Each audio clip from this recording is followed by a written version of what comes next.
Effort to erase the criminal records of thousands of Coloradans has victims fuming. A bill at our state capitol would make more types of crimes eligible to be sealed. Our political specialist Sean Boyd live at the Capitol. And Sean, some felonies could be sealed? Yeah, Jim, even high-level felonies like criminally negligent homicide. This is far-reaching. Under the bill, people convicted of 2/3 of the crimes in Colorado could ask a judge to seal their records, even if they have multiple convictions. Of course, I would say this, but he was extremely beautiful. Marcia Willis' life was forever changed the day her son, her only child, was hit and killed by a reckless driver.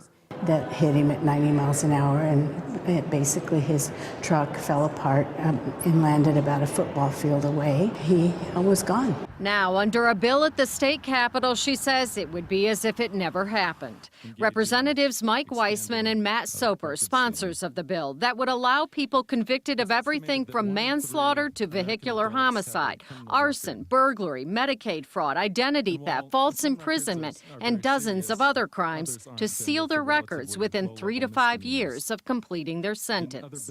I believe then the law ought to allow people a chance to move on, a chance to recover, to reintegrate into society. Weissman and Soper argue criminal records serve as lifelong punishment. What we're speaking of here, I believe, are collateral consequences.